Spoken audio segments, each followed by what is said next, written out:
Hey guys, so today we got Daniel Parker here with he's a Nomad Recruiters Academy student, has been really successful with his business. So look, man, I brought you on today. I want to talk to you a little bit about your experience, your background. Man, how are you doing? Hey man, thanks for having me. It's Yeah, been good. It's been good. It's been an yeah, eye-opening process getting in the course and figuring out kind of what I was doing wrong. Um, yeah, it's helped my business tremendously to get the information from this course and be able to speak with you and learn, how I was uh, kind of how to get over some of these shortcomings. yeah. That's good to hear, man. So I'm just curious, man. How did you come across me? And I want to know a little bit about what were you doing before you started doing staffing recruitment as well? So I've kind of been in the entrepreneur world for a while. Yeah. I was in e-commerce, then public company management consulting, Yeah. e-commerce consulting, and at the beginning of COVID, I was running a marketing company, Yeah. and COVID just really just destroyed the company. It was Everybody. Whew. so just like everybody else, I was trying to figure out what I was going to do next, Yeah. and one tiny fragment of our business had succeeded, which was staffing and recruiting. Mm. And I really didn't know much about it. I kind of came into it, just lucked into it. Mhm. And as I went down this journey to start growing this business, I realized that there was this huge challenge in how do you find these people? How do you reach these people? Yeah. So what I ended up doing, which most millennials my age do, is we went to YouTube, Yeah. and and YouTube made a recommendation, and that helped me find you. And almost immediately after that, I went and tracked you down on Facebook, and you Yeah. said, "Hey, I'm doing this course," and I Yep. said, "Sign me up. Can we sign me up now?" And you're like, "Well, it's not Yeah. out yet." So I was pretty eager to get in there and learn how a real pro does operates in this business. Yeah, man. Yeah, man. You when you met me, I was still building the course. That video on YouTube had, I think it's at 20,000 views right now. And I was just making videos, man, to just to start making some extra money. I didn't think the video was gonna take off. People start asking me over and over, "Do you have a course?" So I think I started building a course, and that's when you reached out to me. I was like, "Well, I'm taking on 5 beta students right now. Do you want to be a part of the beta program?" And if anybody don't know what a beta program is, it's just where you take students and you teach them everything that you're using in the course to see if it actually works. And it seems like it worked pretty well for you, Daniel. So you were doing e-commerce as well, and then you started your business. You started your business, and I think I met you at a time because we go over a lot of hiring VAs and virtual assistants. And I want to talk to you a little bit about that because you're one of my students who probably has the most experience with it, and use a lot of that in your business today. you know um so I guess walk me through your thoughts on using VAs in the Philippines and how it has helped you, grow your business or scale your business. So to best explain that, we have to kind of go back to Hmm. my last company. Hmm. I had started an e-commerce with a partner, and we were scaling really rapidly. Yeah. And we were based on the West Coast, and we had all these East Coast needs that we just couldn't get people to fill. We had some research needs, we had some customer service needs, and one of the people we were working with turned me on to VAs. So he introduced me to my first personal assistant, Yeah. and my growth trajectory just accelerated massively. Like, Right. instead of doing prospecting and a lot of these things during the week, I was able to offload some of that. Mm. Fast forward 5 years later, and I'm fully invested in developing like offshore specialist relationships, to build my team. So today, we made a business out of that, and we started finding high talent specific things like CPAs, um, CEO assistants, Mm-hmm. marketers, and different high skilled labor out of the Philippines for our client company. Mm. Internally, I'm the only one in the US that works here. The rest of my people Yeah. are all in the Philippines, and they run our whole back office. Wow, man. Wow. And you know, a lot of people have reservations when it still to this day when it comes to hiring people. You know, I don't know if it's a stereotype or it's just like $3 an hour or $5 an hour.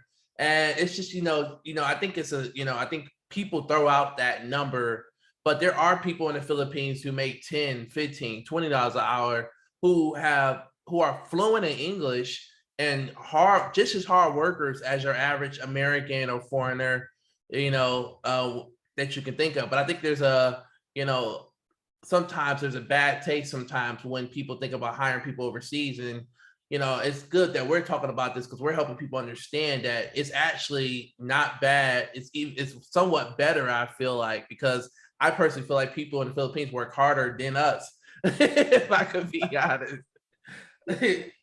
So that's one of the fears and challenges we go Yeah. over with our clients in our business, because they go, well, how do we know what they're doing? How do we know if it's a good investment? How do we know if the ROI is good?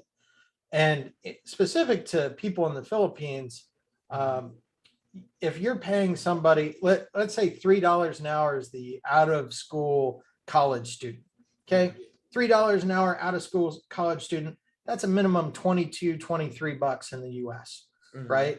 So you draw that disparity. That's a $20 difference. That's $20 an hour you're making per hour to overcome this challenge of working with someone that's not right in front of your face. Right. So these people want to work. The average family of four in the Philippines makes about $2.75 an hour. Yeah. So what do? We go and we hire people minimum of $5, and we're able to get really talented people for our clients and our different internal roles. Yeah. So when we sell that, right, when we sell that service, we have to package them with IT, payroll, insurance, support, all these different things, because we're selling to other people. So that adds our profit margin on top of that. Yeah. For people that are looking to hire a VA, you can use the same skills that you learn in this course to qualify those people. And then all you need after that is a tool like Time Doctor. And Time Doctor lets you see everything this person's doing while they're on the clock for you. It lets you measure their hours. It lets you see everything there is to see about them. And then your last hurdle to overcome is teaching them what you need them to do. And I think this course does a really good job of outlining processes and procedures to teach to these people to be effective. But something a lot of people in this course don't realize is you can have a person prospect for leads, make the cold call to the candidates, qualify them based on a set of things, and they're going to speak in, you can get people that sound just like Americans that speak to 20, 30 candidates a day, and you're focused on the Rainmaker job. Rainmaker job in recruiting is building business relationships with the hiring people in the US. Right. And it's also, to touch on that topic of people of having your VAs work for you. Like everyone is so on automation right now. And I teach automation in the program, but it's not the only thing you should be relying on. If you can start a team where someone can call 50 candidates or 50 clients for you a day, you're tripling your productivity, because now you have automation, you have a virtual team, and now your business, that's how it starts to grow. It's about volume. I think a lot of people get into this industry and they just want to focus on one thing. They're like, I'm just going to make 100 calls a day. And that's what recruitment is. And it's like, that's the old way. That's the Deco, the Robert Half, the Robert Walters, and this, and now we're more modern, we're more up to date with, how advanced recruitment has come. I want to talk to you, your niche is very unique. And, you're actually the only student in my program that has a specialized niche. I know you work on various roles sometimes, but you have a niche that really stands out. And I'm just curious to know, how did you get there with that niche? Is it from your past job, or did you see the potential of that niche growing? Because I think a lot of people struggle with picking a specialization or don't understand the importance of it as well. Sure, absolutely. So typically when we decide what step we're going to take forward, we kind of look to our past or what our experience is. My experience has always been around web and digital and the support roles in that. So me being a developer for my early career, I deal with a lot of those types of people. I understand what their qualifications and concerns are.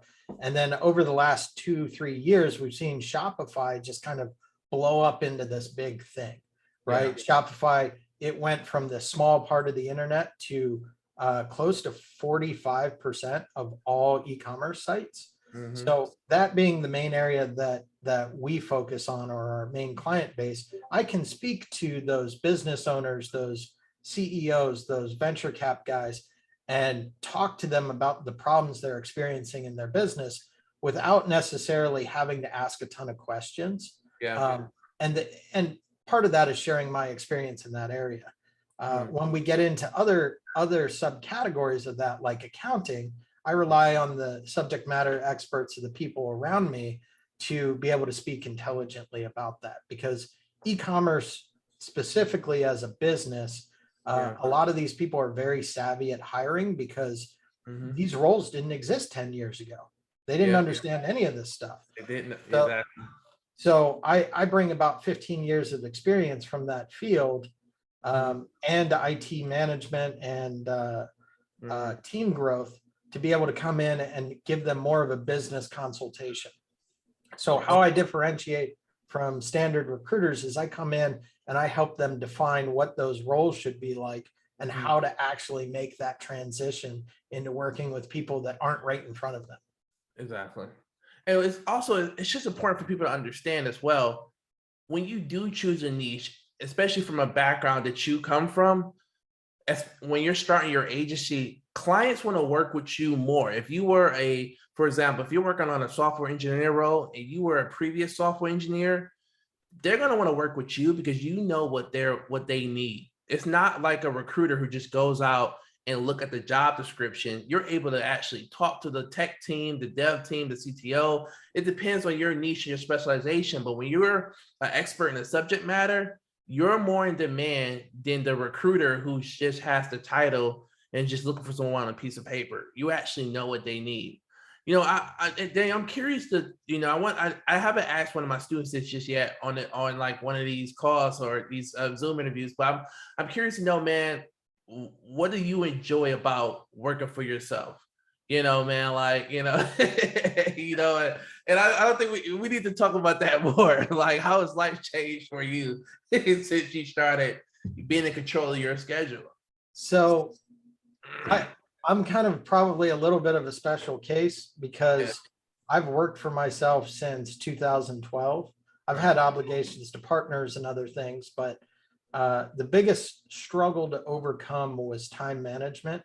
And once you master time management, the Yeah. whole stress of what you're supposed to be doing and when Yeah. washes away, because you are the captain of your own ship. And when you're the captain of your own ship, you plot the course, and there are no major surprises along the way. Yeah. You don't have people calling and screaming at you because a report wasn't in when it needed to be, because you have a plan behind everything. Yeah. And I would say that's one of the biggest challenges of working for yourself, is Mhm. controlling and being productive with your time, but also analyzing Mhm. where you're spending your time to make it better. Yeah. And since I'm probably 4 years into really uh, chairing just my own company, no support, anything like that, and only about a year into this venture, that has been a learning lesson and a huge just bonus in my life. So now when I want to go to New York City and work from Times Square, I can do that. Next week, I'm going to Vegas and I'm going to work with some clients in Vegas. The week after that, or 2 weeks after that, I'll be in London for a week working with some people in the UK. And then I'm going to be in Alabama. So I'm I'm a little bit old school. I like to meet with people face to face if I know the opportunity is there. And that's sometimes how I like to close the deal, but it's a lot of freedom. Yeah. And with freedom, there comes the responsibility of driving stuff forward. Yeah, I agree, man. It's sometimes it can't too much freedom because Yeah. you're not waking, especially when you're not waking up at 8 or 9 o'clock anymore. But it's just, I mean, it's a beautiful thing, man, to be there for family, for friends, for your partner.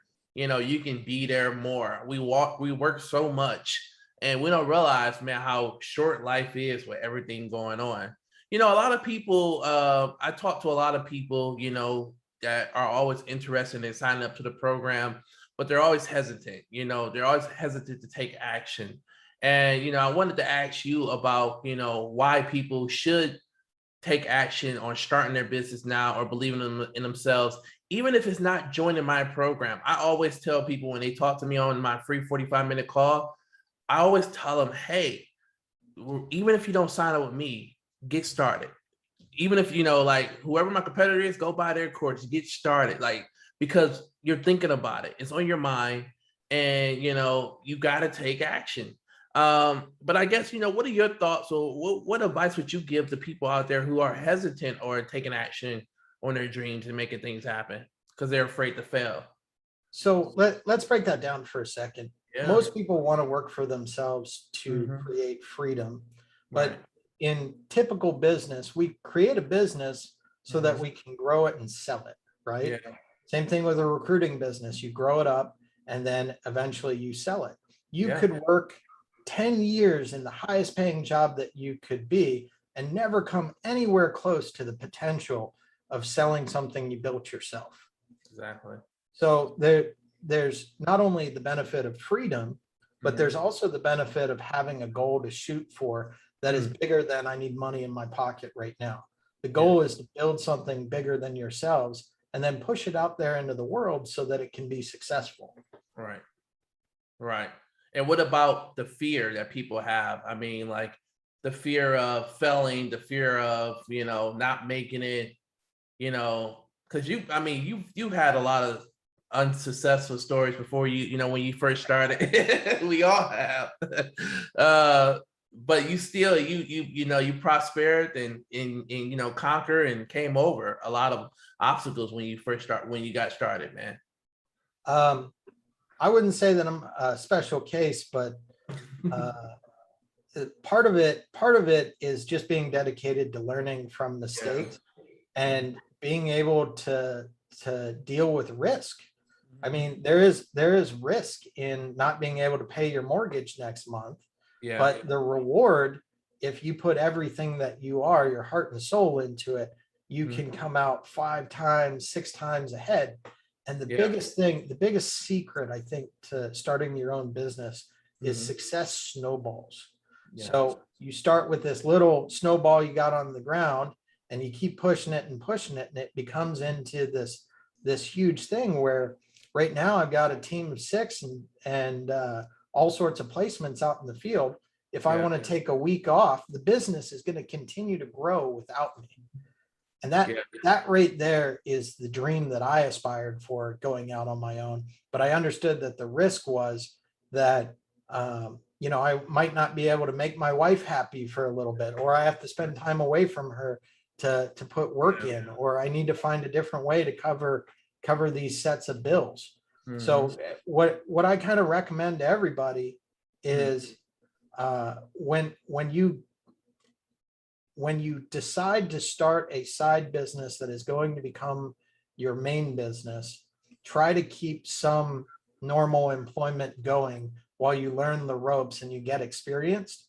Mhm. And then once you've built it up enough, then make the switch and fully commit. So Yeah. I kind of went through that process. I did my own consulting, my own work, and now Mhm. I'm almost ready to make the full switch to focus on this business 100%. And it takes a lot of the fear out of it. Like Yeah. when you realize that you can use VAs to do some of this prospecting and you Mhm. can make some of these client calls on your lunchtime or your time off, it gives you a good chance to get in. And the investment to get the knowledge is very, very low compared to the potential reward. And Wow. you've done this for, you know, how many years? You've done this for a long time. To be able to have you as a resource and to have your teachings in this course have Yeah. been instrumental in helping me reduce that risk, right? Yeah. The course reduces the risk of going out on your own, and it gives you a tool set to be successful. It does.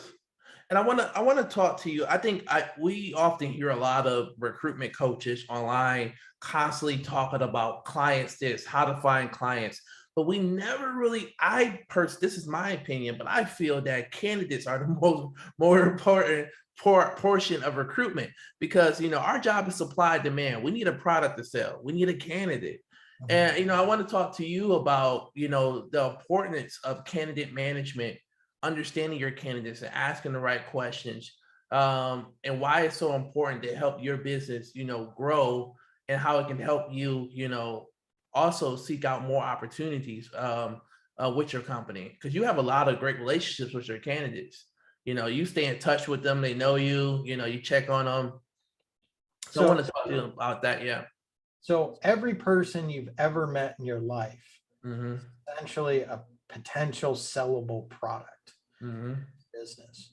So my very first step was to go back to all the people that I know with good resumes, Mm-hmm. and then try to find jobs around them. Yeah. Then I started posting jobs to find other great candidates. Yeah. Then I scaled up into outreach and started to experiment with the different tools. But what I've found is when I find a great candidate, Mm-hmm. the jobs are plentiful. There's a ton of Yeah. positions out there that would love to have these great candidates, but it's an exercise in volume. I mean, Yeah. we right now, just on a given day, we're screening through almost 100 candidates to find that person that follows the instruction. I would say my secret tip there is to put an instruction to the candidate in the job or the job form request or the job posting, Yeah. whatever it is, to say, make the subject of your email to us blue sky or something like that, or how Yeah. many colors are in the rainbow. We've done that as like our cursory first thing to ask people when we did Yeah. job postings. And when we do outreach, we kind of just roll that into our first process. But it is a volume game. It is a Yeah. volume game. And It's- COVID has made it great, because now there's this plethora of people that yeah. enjoy the work from home, and they're getting asked to come back to the office, and they're like, you know what? I would rather take my talents to some place that's going to let me stay right here and make the same money or make better money. So you said something that was on the tip of my tongue, but COVID has increased the potential for recruitment. Like, I've been telling people left and right, now's the time to get into recruitment, especially with unemployment just cutting off 7.5 million people off on unemployment. So they gotta work. Yeah. Like, you gotta ask yourself, like, well, who's going to be the people to help them get jobs? It's people like us, but it's not that many of us in the market, man. We can't help everyone. Like, it's money to be made out there, but we don't like to overwhelm ourselves. But we need more agency owners, to be honest, at the end of the day. And then when it comes to us and the giants in the game, people rather work with us because our fees are more competitive.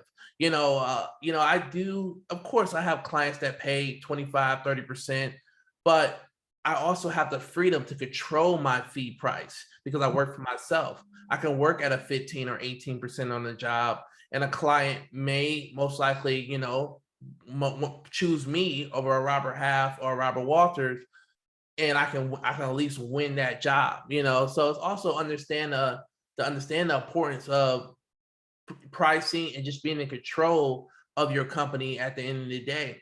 I wanted to talk to you about, so you've done some amazing placements this year. I think you say you're roughly at about 300K in sales, in mixed with recruitment and consulting. And I wanted to talk to you about that, because I think a lot of people don't understand that there's so many forms of recruitment that you can do outside of just hiring for people. And and without giving all my secrets away in the course, I do teach those things, but but it's amazing. I mean, just to talk about the consulting side of things, a lot of people don't realize, you can do things like become an RPO for a company, for example, So a lot of companies, startup companies, usually they don't have HR or recruitment teams. So they usually look for companies sometimes, like recruitment agencies to be they'll form an RPO agreement where you have exclusive rights to recruit for that company and do all the hiring for that company. You can consult that company on how to structure their hiring needs, or you can help build out an HR team. You can become the talent acquisition for that company, with a partnership through your agency as well. It's so many forms of recruitment that you can do when you start your agency. But I wanted to talk to you a little bit about that, because you've been really successful and not just relying on your sales from placements, but also a diversity of incomes within your agency. So first, when we approach a customer, when I approach a customer, I always approach it as a consultant. And I found that when you bring value to somebody right out the gate, they're less resistant to your advances, right? So a good example of what that might look like is asking them what challenges they have in their business and what they need help with. Like, are you having problems with people? Are you having problems meeting a budgetary guideline, stuff like that? So inside a company, wherever you position yourself, whether it's next to the CEO or a hiring manager, they all have a different set of needs and concerns. The hiring manager generally gets a team build out that they need to make, and then they have to transfer that into job descriptions. And typically they fail really hard on making good job descriptions, which is what opens the opportunity for us. Sure. So first off, if you soft sell as a business consultant and say that you work with companies just like them to help them define and grow their teams, that's a much easier sell than, hey, I'm a recruiter, are you hiring? Right? So when I lead in with somebody, specifically like marketing companies, I say, hey, do you guys partner with any staffing or recruiting firms to meet your needs? And they go, yes or no, or not right now. And I say, oh, well, are you guys looking for any part-time, or what are your needs? Because if I get that conversation going, people are really quick to open up about their problems if they're comfortable with you. So just depending on who you're talking to in the client company, the CEO is concerned about making sales and reducing costs, right? So not having to hire 20 people to meet something, but hiring the strategic people that they need. So inside my niche, I know how to grow those companies because I've done it several times. So I can speak to them on a one-on-one basis and say, look, if you tried this strategy over here, you would get a good result.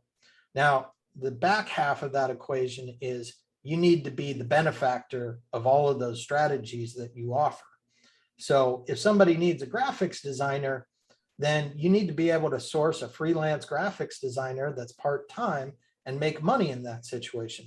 If somebody has an IT project to build a huge piece of software, in my case, I don't do the software developers in a staffing component. So I made an affiliate partnership with another company where they give me a large chunk of the revenue.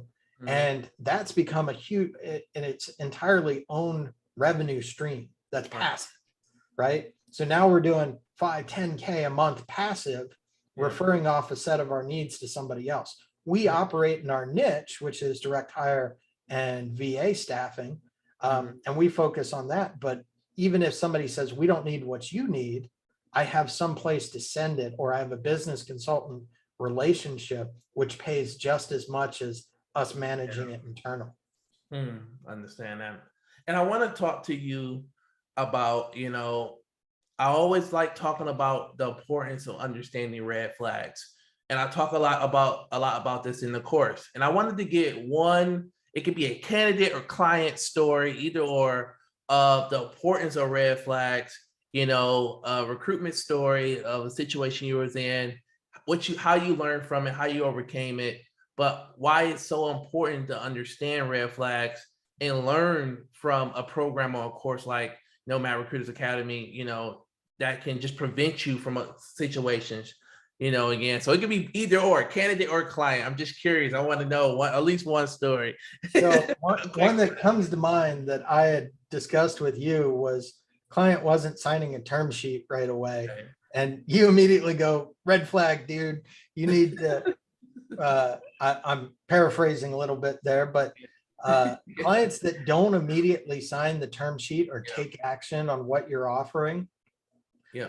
first big red flag that they're not going to be able to execute on what you're putting forward. That to me has been like the guiding principle that I can tell if somebody's good or bad. Or unresponsive in email, huge red flag. I don't know if you remember, I think we had that conversation months back, but I remember telling you the importance of blank or blind resumes. And a lot of recruiters, when they watch my channel or they watch other recruitment coaches, I think a lot of people just get out here. They're like, I'm just going to be a recruiter. They find a person, they send it to the company, and they don't protect themselves. And if you guys don't know, a blank or a blind resume is when you take a candidate's resume and you take off, any information that can identify them to protect yourselves. Because sometimes some clients, as you guys have seen from my student Gabe, they can just try to find a candidate and call them themselves. So you always want to protect your candidate when you're sending over those resumes. And it gives you control of the situation if the client never signs your terms as well. So it's just but red flags are so important, man. So we also offer, group coaching calls, and they're pretty optional, but you hop on when you can. But, I want to get your opinion on the importance of the group coaching calls. How, do they benefit you, being that I'm there twice a week whenever you need me, how has it helped you as well while in the program?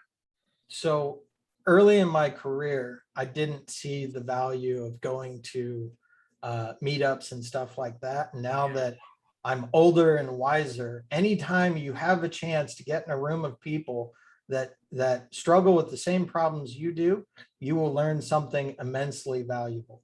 And it can be the simplest thing, just some gap in your knowledge that gets filled in on one of these coaching calls, and you just run back and you change 3 or 4 things, and then the system works. Like things start to flood through and work well. But sometimes you have to hear the problem presented from 3 or 4 different points of view before you get the answer that you need to be successful. So with the coaching calls, when I'm able to attend, I always take away something that I take back to my team, and we're like, okay, guys, we're gonna modify this, right? Good example: people relying too heavily on automation, right? LinkedIn has that 100 cap. How do we get around that? So the information I pulled out of there helped me come up with a more diverse strategy, which helped me drive that forward. And now we're 3, 4, 5 times where we were as far as outreach. Yeah. It's also important to understand, man, I talk about a lot of different strategies, but LinkedIn even though LinkedIn is the #1 platform for recruiters, it's really becoming, the bad parent now. Like, it's so many rules. It's hard to get around a lot of things, and you're gonna have to be able to adapt around just relying on automation, because not just it's actually not 100 cap anymore. Daniel, I don't know if you know, it's like 30 or 40 now. But there are ways around it, but we're not going to discuss it on here. But it's 30, but it's 30 or 40 with a lot of automation tools now, meaning that you can only connect with 30 people or 40 people a day. You can't even send out 100 emails. It's just so many rules. So it's important to understand other strategies to help grow your business. So look, we're gonna finish up, man. One last question, Daniel, man. Anybody out there that's really thinking about taking action, starting their business, or joining the program, especially with COVID and everything going on right now, we may go into another lockdown. People may get fired from their job again this winter. I mean, it's gonna be a great year for us. But anyone that's really thinking about taking action, what would be your advice, man? Because you're one of those people who just took that leap of faith, and you went through the struggles, and now you're doing really well. So, any advice for the people out there? And we can finish up. So this business not only is not going away, but it succeeds when everything else fails. Like if we look at the real estate market right now, it's going through this huge blast. And then the eviction crisis is like right on the front door, right? What happens when you have that thing? People need jobs, they need money, they need to go out there and seek additional employment. We had the unemployment thing come out, and a lot of people are now in the job market again. And it raises the competition. It makes it easier on us because we have a larger sample set to pull from. So no matter what happens the next 3 to 4 years, this is going to be the hottest market anywhere. It's going to be the hottest market, the easiest sell, the easiest place to succeed, build a business, and be successful. And it feels good. It You does. know what I mean? Like it feels good to help somebody. It does. It does. It does. Everybody knows somebody that's unemployed right now. Yeah, man. It feels like it's just like, I just don't think we talk about that a lot. I know we always talk about, like speakers, recruiter coaches and stuff. We always talk about the money, but it genuinely, like, I used to work for McDonald's in high school. I was a salesperson selling people stuff. But I'm like, dude, like, I'm really helping somebody, and I'm contributing to the pandemic. You're right. Everything that's fell, man, everything. We need more nurses. We need more doctors. We need more, real estate agents. We need, and who do they call? It's the recruiters. They don't talk about us. We go by many names: headhunters, recruiters, but we're the ones, man. We're the glue that really ties the world together, man. Look, Daniel, man, I want to appreciate you and thank you for coming on today, brother. Hey, man, I can't wait to hear more successful stories and wish you more success, man. Always a pleasure, man. Thank you so much. Thank you, brother.